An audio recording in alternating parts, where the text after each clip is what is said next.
ధనుస్సు రాశి మూలా నక్షత్రం 1, 2, 3, 4 పాదములు, పూర్వాషాఢ 1, 2, 3, 4 పాదములు, ఉత్తరాషాఢ నక్షత్రం 1వ పాదం.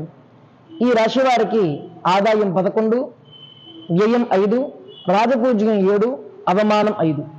ఈ రాశి వారికి షష్ఠ స్థానంలో గురు సంచారం, తృతీయ స్థానంలో శని సంచారం వలన ఉత్సాహము, అలాగే ధైర్యము, ధనలాభము, సుఖము ఇవన్నీ కూడా కలుగుతాయి. వారి వారి బుద్ధి బలంతో ముందుకు సాగుతారు. వాళ్ళు ప్రారంభించిన పనులన్నింటిలో కూడా కార్య విజయాన్ని సాధిస్తారు. అలాగే సంవత్సరం ఆరంభంలో కొన్ని సమస్యలు ఉత్పన్నమవుతాయి, కానీ వాటిని క్రమేపీ ఆ యొక్క సమస్యలను తొలగించుకుంటారు. కొన్ని గొప్ప అవకాశాలు వాళ్ళకి లభిస్తాయి.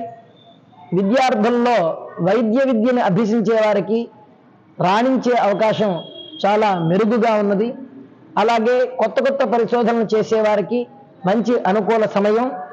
అలాగే సాఫ్ట్వేర్ రంగంలో ఉన్న వాళ్ళకు కూడా చాలా లాభదాయకంగా ఉంటుంది ఈ రాశి వారికి. ముఖ్యంగా విదేశీయానం చేయాలి అనుకున్న వారికి కూడా మంచి అనుకూల సమయం.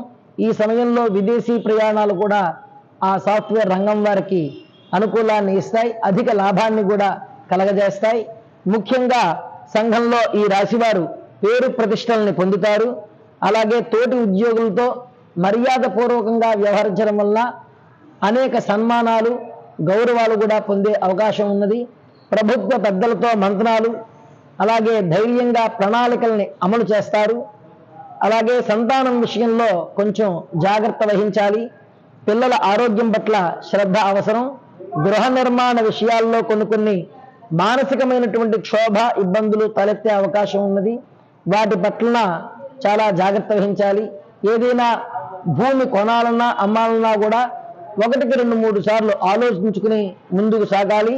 అలాగే దూర ప్రాంతాలకి ప్రయాణం చేయాలి అనుకున్న వారు కొంచెం 1, 2 సార్లు ఆలోచించుకుని ప్రయాణాలు చేసుకోవాలి.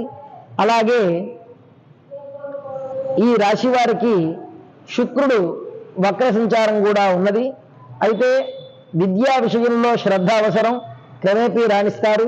శోభాయమానంగా వాక్చాతుర్యంతో అన్ని విషయాల్లో కూడా విజయాన్ని సాధిస్తారు. ముఖ్యంగా ఈ రాశివారు ఆదిత్యాది నవగ్రహాల్లో ముఖ్యమైనటువంటి కుజుడికి అలాగే శనికి కూడా పూజలు చేసుకోవాలి. అలాగే గోవుకి వారు తగినటువంటి గ్రాసాన్ని ఇచ్చినట్లయితే శుభాన్ని పొందుతారు. ముఖ్యంగా గణపతి సుబ్రహ్మణ్య స్వామి ఆరాధన చేయడం శుభం.